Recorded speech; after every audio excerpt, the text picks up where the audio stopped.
ये बोल रहा था कि अगर पिछले जन्मों में किसी साधक ने साधनाएं की हैं और कोई उसकी साधना अधूरी रह गई हो और उसकी मृत्यु हो गई हो तो इस जीवन में मतलब क्या प्रभाव उसको देखने को मिलेंगे। अच्छा ठीक है, देखो प्रश्न तुम्हारा बहुत अच्छा है। इसके उत्तर मैंने वैसे अपने वीडियोस में दिए हुए हैं, लेकिन ये डायरेक्ट प्रश्न है ना, तो डायरेक्ट मैंने नहीं दिया है शायद उत्तर पहले। तो मैं आपको बताता हूँ कि इसमें, हाँ मैं इसमें बताता हूँ कि देखिए, एक तो ये होता है कि पूरा विस्तार से आप सुनना चाहेंगे कि शॉर्ट में? अगर आप विस्तार से बता दे गुरुदेव तो बहुत अच्छा होगा। हाँ, क्योंकि विस्तार से ही समझ में आती है बात, ठीक है।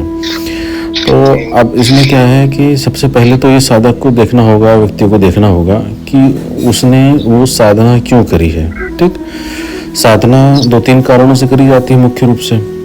सबसे जो मुख्य कारण है वो है कि अपने आप को जानने के लिए, मुक्त होने के लिए, ईश्वर प्राप्ति के लिए, जो सबसे महत्वपूर्ण पॉइंट है।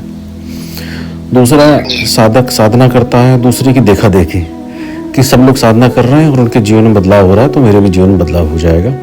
दूसरा कारण ये होता है। तीसरा क्या होता है कि तंत्र की जिज्ञासा होती है कि तंत्र में शक्ति कैसे कार्य करती है, तो तांत्रिक साधना कैसे करते हैं, चमत्कार कैसे होते हैं। तो इस प्रकार से 3 और भी कई सारे कारण हो सकते हैं।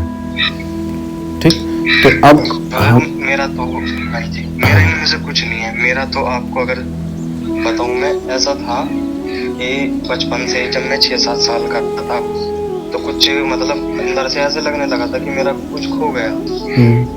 और जैसे जैसे मेरी उम्र बढ़ती गई तो मुझे मेरा जो घर वाले बोलते हैं कि पढ़ाई लिखाई करो, मैं कहता मेरा इनमें लगता पढ़ाई लिखाई में और नहीं पढ़ना लिखना चाहता मैं, लेकिन फिर भी मैंने मानने के लिए पढ़ाई करना शुरू कर दिया। अब प्लस 12th की मैंने, उन्होंने बोला कॉलेज भी ज्वाइन करो। मैंने स्पष्ट बता दिया कि मैं साधना में करना चाहता हूँ, अध्यात्म में जाना चाहता हूँ, मेरा नहीं मन लग रहा बिल्कुल भी। तो प्रेशर की वजह से कॉलेज भी ज्वाइन कर लिया। लेकिन जैसे जैसे गुरु की उम्र बढ़ती गई ना, एक ऐसा लगने लगा कि मेरा कुछ खो गया, बहुत बड़ी चीज। और उस खोजने के लिए जो खोआ है सब प्रयास कर चुका हूँ। आज बिल्कुल हताश हूँ। सब परिवार छोड़ना पड़ा वो भी छोड़ा, पढ़ाई छोड़नी पड़ी वो भी छोड़ी, संसार छोड़ना पड़ा वो भी छोड़ा, जो कुछ भी था वो भी छोड़ा। एक मित्र मिले मुझे, वो बोल रहे कि भाई तुम ओशो को सुनो। फिर लगातार 4 साल तक ओशो को सुना। फिर कुछ पत्तों के स्पष्टीकरण मिले कि उन्होंने ही बताया था कि अगर पिछले जन्मों में साधनाएं की हो और यात्रा वहां तक पहुंची हो कि तीसरे बिंदु तक आ गई हो तो तुम्हें वहां पे तिलक की अनुभूति होगी। तो गुरु जी मैंने स्पर्श करके देखा अपने माथे पे दोनों आंखों के बीच में, तो वो तिलक है, वो तिलक बना हुआ है, बचा हुआ है बीचों बीच, और उसके ऊपर एक तिल है हल्का सा। और वो तिलक मेरा सीधा सीधा क्राउन चक्र से मतलब जुड़ा हुआ है वो, और वहां से वो हिस्सा मेरा थोड़ा सा उभरा हुआ है। अगर मेरे सारे बाल निकाल दिए जाएं तो सामने वाला ये बोलेगा कि इसकी सर की बनावट थोड़ी अजीब है, कुछ ऐसा। इस बीच मैंने एक अपना वो करवाया था, उन्होंने बोला वो पिछला जन्म देखते हैं, वो बताते हैं कि तुम सिद्धि कर रहे थे और 90% तुम्हारी साधना हो चुकी थी और 10% तुम जो हवन कर रहे थे ना उसकी आग इतनी बढ़ चुकी थी, इतनी आग बढ़ चुकी थी, और तुम्हें जाप करते रहना था चाहे कोई भी परीक्षा हो।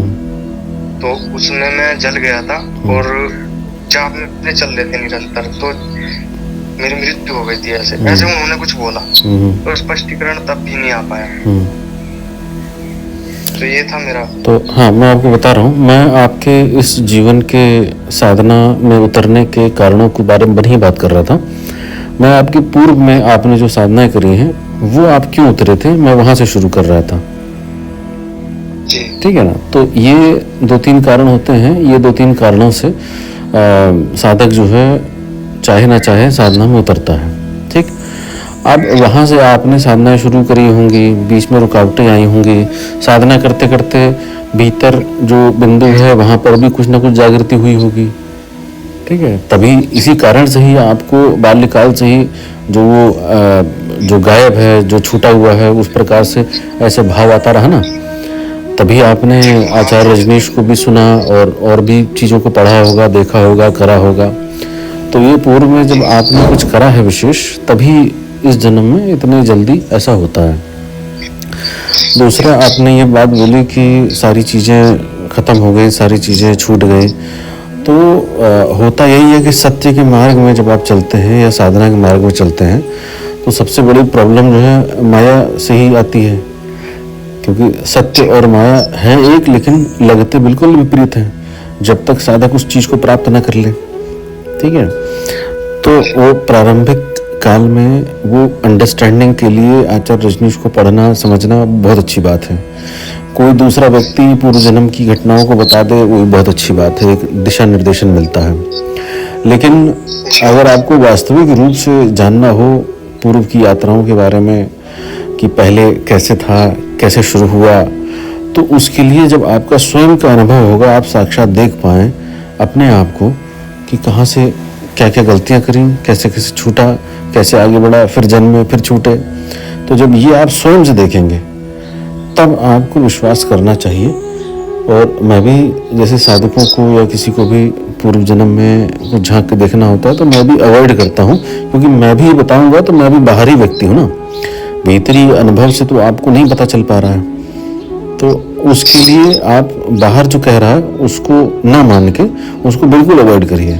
आप स्वयं साधना करिए और देखिए कि पूर्व में आपने कहाँ कहाँ क्या क्या यात्राएं करी हैं, क्योंकि इन सब चीज़ों का बाहरी जानकारी का मन पे असर बहुत ज़्यादा हो जाता है, बहुत गहरा। और स्पेशली वो जो भावुक हो, स्पेशली वो जो इस फील्ड से जुड़ा हो, इसमें इंटरेस्ट रखता हो, तो उसकी बहुत डीप चली जाती है बात। और जब आपको अपने ही अनुभवों को स्वीकार करना होगा जो बिल्कुल भिन्न होंगे, जो लिखित और पढ़े रूप से और देखे रूप से जो आपने इस जन्म में करे हैं, तो उस भिन्नता को आपका मन स्वीकार नहीं करने देगा, तो आपको एज इट इज अनुभव भीतर नहीं उतर पाएंगे। तो उसके लिए जैसे आपने आचार्य रजनीश को पढ़ा तो उन्होंने सारी चीज़ बताई और उसके बाद कहा कि ये फाड़ के फेंक देना किताब मेरी। उसका अर्थ ये नहीं था कि किताब फाड़ देना, उसका अर्थ ये था कि आपने जो जो सुन लिया, जो जो समझ लिया मेरे से, वो बाहरी जानकारी है, वो सब हटा के फेंक देना। एक अंडरस्टैंडिंग कर लेना कि भाई मेरे को ऐसे जीवन में चलना है, बाकी चीज़ें याद रखने की आवश्यकता नहीं है। आप स्वयं चलेंगे और स्वयं से जब आपको अनुभव होगा तो वो आपको रियल लगना चाहिए, वास्तविक लगना चाहिए। क्योंकि बाहर से मैं भी आपको 10 चीज़ें बता दूंगा तो उसमें से 10 में से 5-6 चीज़ तो आपकी मिलती जुलती हो ही जाएंगी। ये साइकोलॉजी की मैच हो ही जाता कहीं ना कहीं। तो आपको तो मैं जो सही राय देना चाहूँगा आपके प्रश्न से रिलेटेड कि स्वयं साधना करें और स्वयं इसको देखें कि ये क्यों हुआ है, ऐसा क्या कारण है, इसका रूट कॉज क्या है, कहाँ से हम बिछड़े ईश्वर से और कहाँ तक भटकते हुए चले आए। ठीक है। और दूसरा, आपने जब ये बोला कि पिछले जो आपका मेन प्रश्न था कि पिछली जो साधना अगर छूट जाती हैं तो उसके क्या कारण हैं, क्या सिम्टम हैं, इत्यादि इत्यादि। तो शुरुआत मैंने करी कि उसके मूल जो कारण है साधना प्रारंभ होने के, वो क्या थे, और जो मैंने टॉप पे रखा वो आपने उत्तर भी वही दिया कि टॉप पे वही है कि भाई जो छूट गया है, जिससे बिछुड़ गए हैं, चाहे शब्द कुछ भी दे लीजिए, ठीक है, हमारा सूनापन, हमारा अकेलापन, भीड़ में एक दूसरे को मारना काटना, ये सब वहीं से ही आ रहा है कि हम अपूर्ण हैं। तो हम पूर्णता की तरफ आगे बढ़ना चाहते हैं, आत्मा वही भाग रही है, वही जाना चाहती है। बीच में जो कन्फ्यूजन होता है वो भी एक परीक्षण के रूप में लिया जाता है। ठीक है, चाहे वो साधना छोड़ रहा हो, कभी ईश्वर से चिढ़ हो जा रही हो कि कुछ नहीं हो रहा है, चाहे किताबों से, चाहे किसी से प्रेम हो जा रहा हो या किसी से हीन भावना हो जा रही हो, कुछ भी चल रहा हो जीवन में, ये सारा का सारा सब उसी की आपाधापी में लगा हुआ खेल है। तो यदि आपको आगे बढ़ना है तो सबसे पहले तो ये क्लियरिटी आपके भीतर आई गई है कि भाई कुछ छूटा है, ये आपका अपना अनुभव है। ठीक है ना। अब जो छूटा है वो दूसरे शब्दों में कहा जाता है कि भुला दिया गया है स्वयं के द्वारा, क्योंकि इंसान बहुत ज़्यादा स्मार्ट है। ठीक है, तो वो खेलता है अपने साथ ही, सत्य जानते हुए भी, क्योंकि सत्य को प्रकट करने में क्षण भर लगता है, सिर्फ क्षण भर, पूरा एक क्षण में झोंक देगा तो वो प्रकट हो जाता है। लेकिन चालाकी बहुत डीप तक गई हुई है, वहाँ तक ऑपरेट करके साधना के मार्ग से ही आपको आगे बढ़ना होगा। अब उसके सिम्टम क्या होते हैं? जब आपने पूर्व में साधना करी हैं चाहे किसी देव की करी हो, देवी की करी हो, देवता की करी हो, किसी उच्च कोटि की, निम्न कोटि की, किसी की भी करी हो, या ध्यान की ही साधना करी हो, ठीक, तो वो प्रत्येक प्रकार से संकेत देता है। अब जैसे कोई मान लीजिए उदाहरण स्वरूप दुर्गा जी की उपासना करता था, ठीक, अब दुर्गा जी की कोई अगर उपासना करता था और उसकी साधना पूर्ण नहीं हो पाई, चाहे वो उसके कारण से हो, चाहे कोई उसको गाइड न मिला हो, या समय उसका वैसा आ गया हो जाने का, किसी भी कारण से हो सकता है, तो अब जो नेक्स्ट जो उसका जो बर्थ होगा, उस बर्थ में कहीं ना कहीं जो उसकी जो ऊर्जा है, वो ऊर्जा उसके उस दुर्गा का जो क्षेत्र है, यानी कि जो माया का जो क्षेत्र है, वो वहाँ से उसको पीड़ित होता हुआ देखेगा, वो उसके आसपास ही आकृष्ट होता हुआ देखेगा, ठीक है। अगर वो रुद्र में से किसी भी अवतार की कोई उपासना में था, तो वो उसके ही जोन के आसपास अपने आप को पाएगा, या इसका अर्थ है कि उसके आसपास उसी प्रकार के मंदिर होना, उसका इंटरेस्ट उसी चीज़ को पढ़ने में, सुनने में, देखने में होना, उसका ऐसे गुरुओं से भेंट हो जाना, है ना, आसपास कोई उसके लोग अचानक से सहसा जो आ जाते हैं जीवन में, वो भी उसी से ही कहीं से कहीं कनेक्टेड हो, पुस्तकों का असामयिक सामने प्रकट हो जाना, यानी कि जैसे आप जा रहे हो और आप निगाह रखते हो कि आपके सामने क्या चीज़ भिन्न रूप से प्रकट होती है। जैसे मैं आपको एक अनुभव बताता हूँ कि मैं एक समय पे, जैसे जो ज़मीन से खजाना निकलता है, मैं उन लोगों के साथ था, तो वो चीज़ें मैं सीख रहा था, जान रहा था, समझ रहा था, तो मैं अपने आप को भी देख रहा था उस समय कि मेरे सामने चीज़ें कौन कौन सी आती हैं। तो अधिकतर मेरे सामने कोई भी वस्तु आती थी तो उसका रंग जो था स्वर्ण की तरह होता था। अगर कोई खिलौना भी है, कोई पेन भी है, तो उसका जो रंग होता था वो बिल्कुल सोने की तरह चमकता हुआ होता था। कार में भी बैठते थे तो कार में जैसे कोई परफ्यूम वाला है, उसका कलर भी उसी की तरह से हो जाता था, है ना। तो ये संकेत था।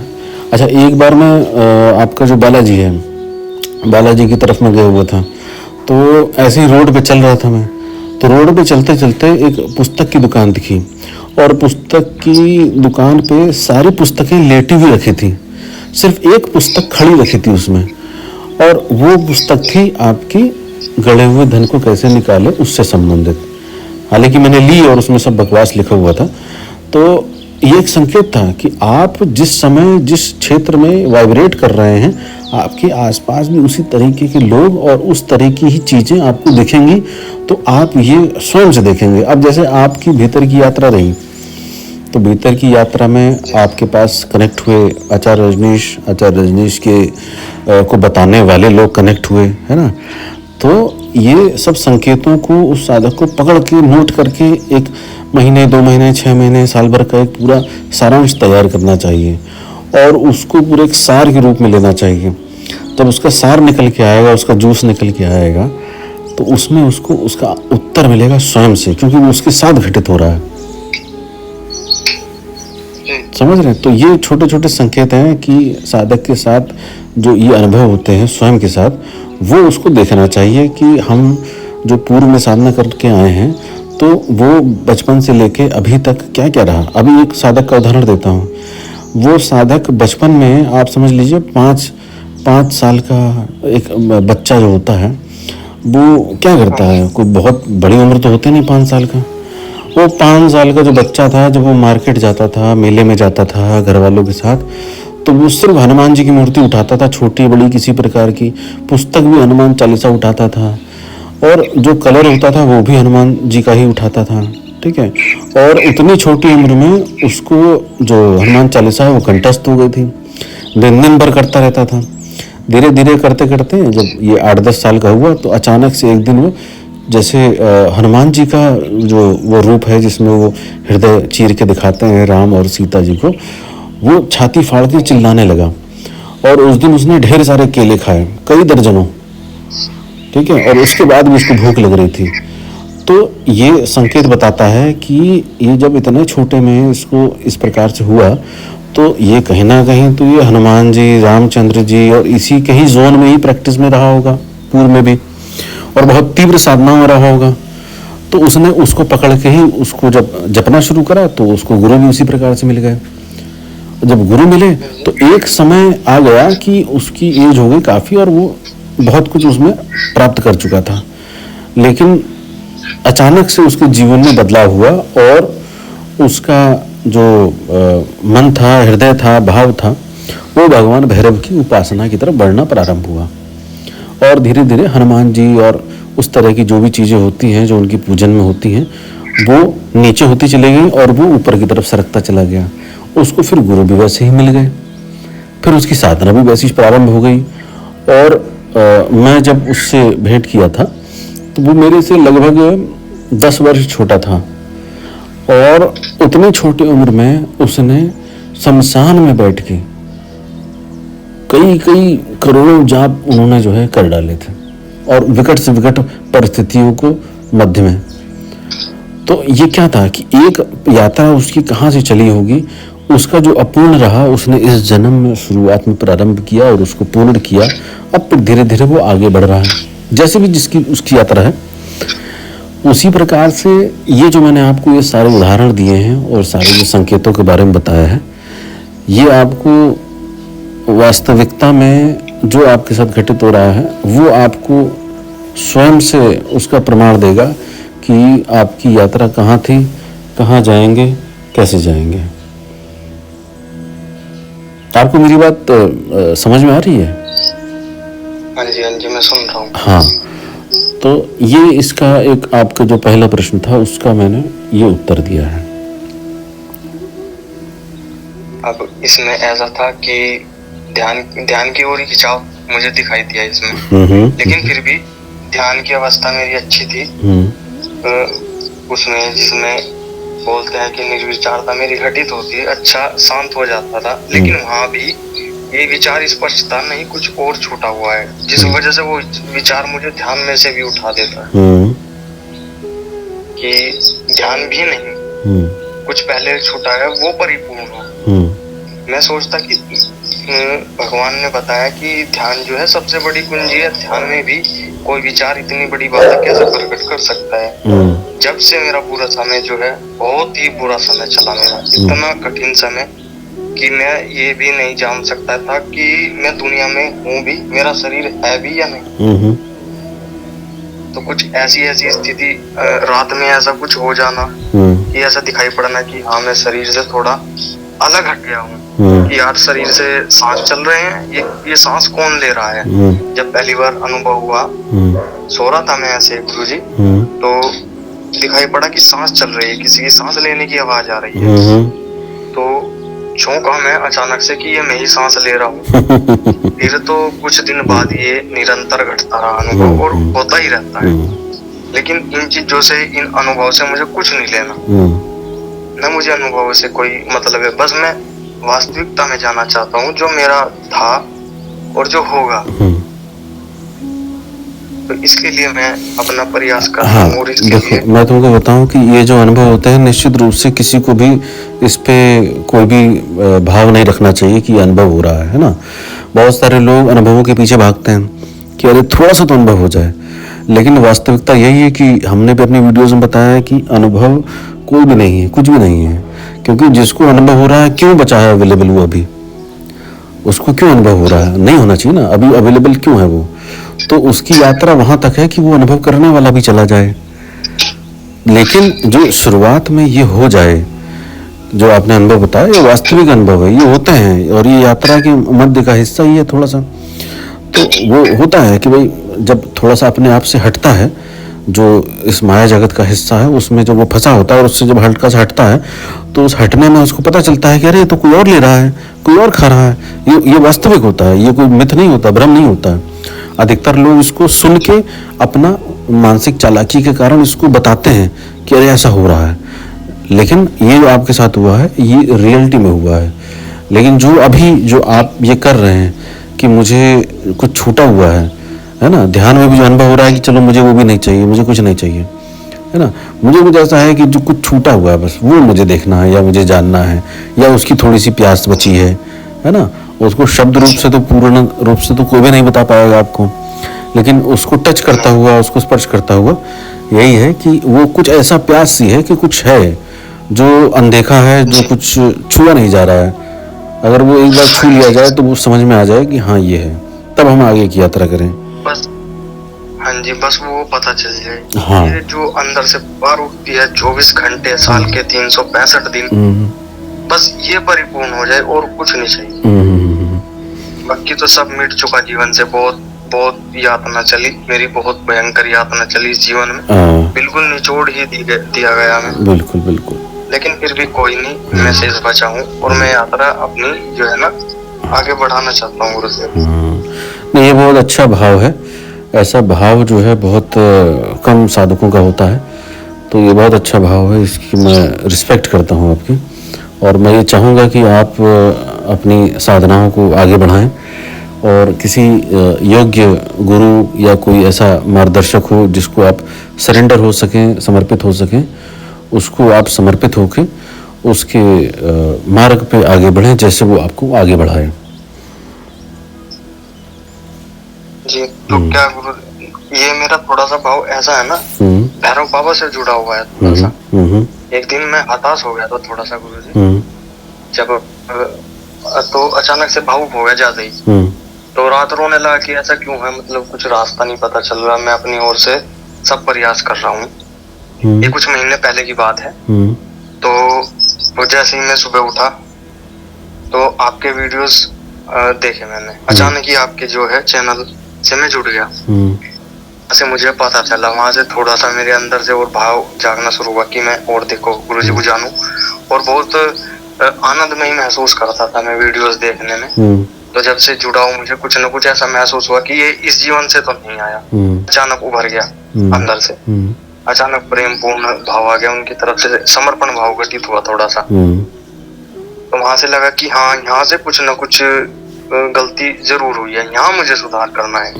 और यहाँ सुधार करने से ही मेरी जो ध्यान की यात्रा है वो भी यहाँ से ही परिपूर्ण होगी। तब मुझे थोड़ा सा ऐसा लगा। तो इसकी स्पष्टता के लिए मैं आपसे जुड़ा। तो ऐसा था गुरुदेव। ये बहुत अच्छी बात है। देखिए, वीडियोस सुनते हैं, बहुत सारे लोग से बात भी होती है, चर्चा भी होती रहती है उनके जीवन में, जो उनको जहाँ कमी है या जहाँ अटक रहा है वहाँ से वो आगे भी बढ़ते हैं, है ना। तो और जो ये विचार शून्यता है, ये जो वैराग्य है या जो सत्य है, ज्ञान है, ये आता तो उन्हीं के ही अंडर में ही है ना।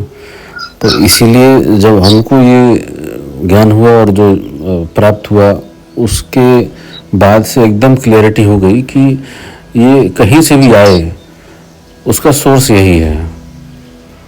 ठीक है। तो अब मैं तो आपको इतना ही ज्ञान दे सकता हूँ अभी की वर्तमान की स्थिति में कि आप अगर हमसे जुड़ना चाहते हैं तो वो बात एक अलग है।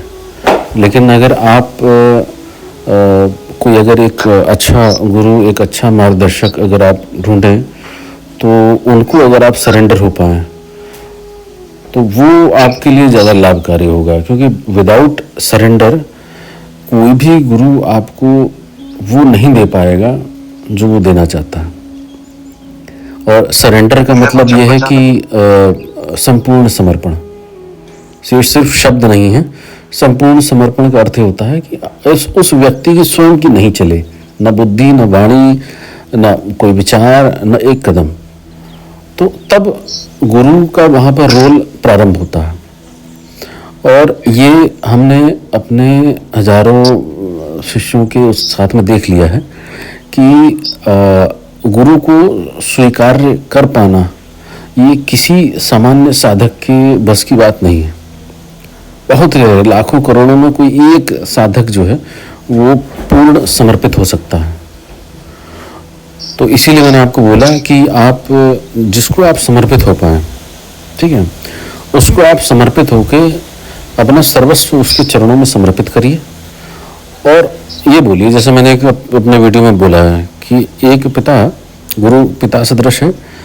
तो एक पिता अपने पुत्र को अगर एक मार्ग को, एक रोड को क्रॉस कराना चाहता है और अगर वो बच्चा कहे मध्य मार्ग में कि नहीं नहीं इधर चलना है, उधर चलते हैं, उछलना कूदना कर देगा तो वो स्वयं भी परलोक जाएगा और अपने पिता को परलोक लेके जाएगा।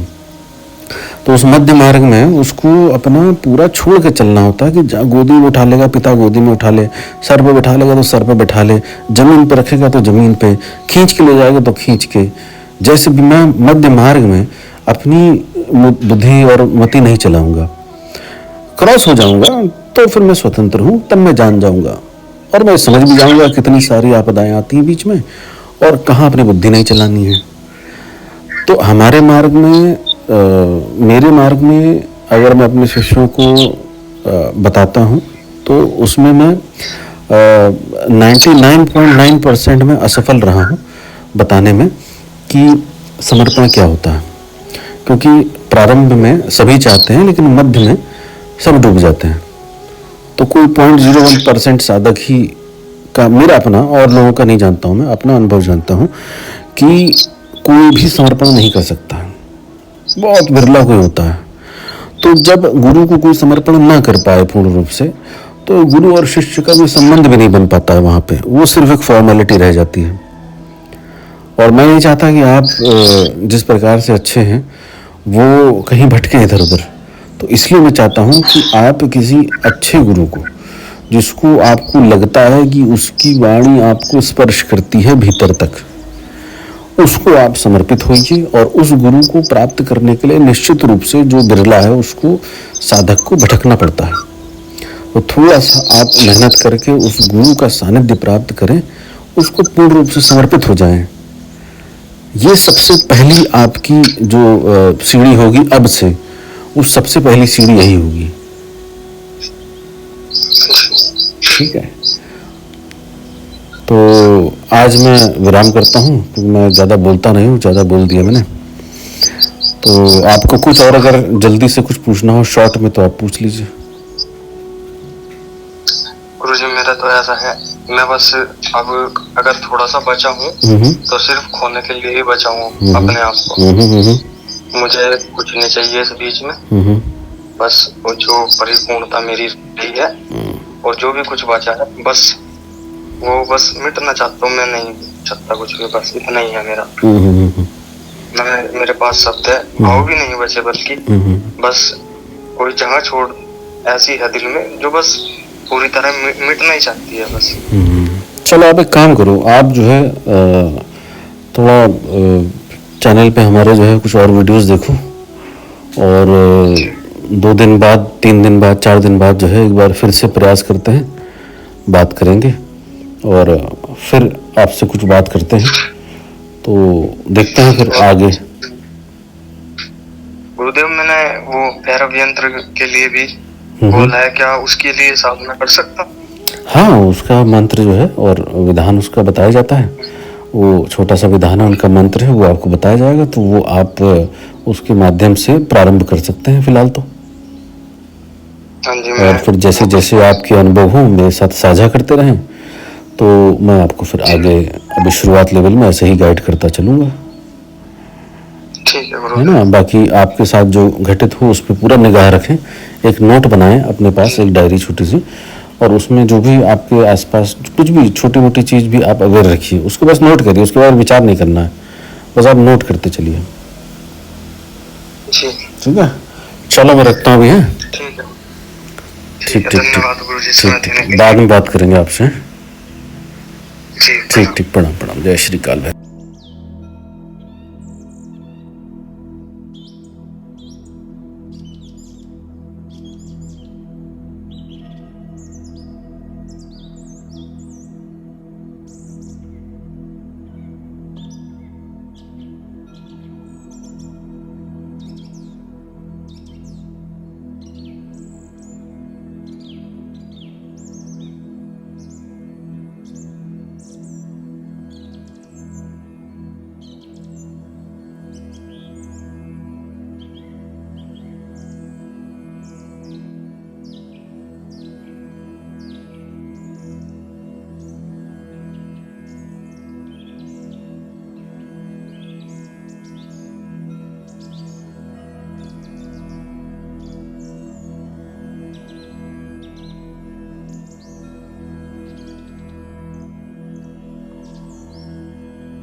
सबके रोंगटे खड़े हो गए उसको देखते ही। उसका एक प्रयोग है मंत्र के साथ, वो जब मैं साधकों को देता हूँ तो उस मंत्र के साथ प्रयोग भी बताता हूँ कि आप उस दंड को पकड़ के, जैसे भैरव दंड है, उस दंड को पकड़ के ऐसे 3 बार उस मंत्र का उच्चारण करके अगर आपने 3 बार उस स्थान पर ठोक दिया तो समझ लीजिए 20, 50, 100 किलोमीटर दूर तक उसके उच्चारण से और उस ठोक से पड़ने वाली चोट उस धरती के भीतर ही नहीं ऊपर के भी शक्तियों को सफाई कर देती है।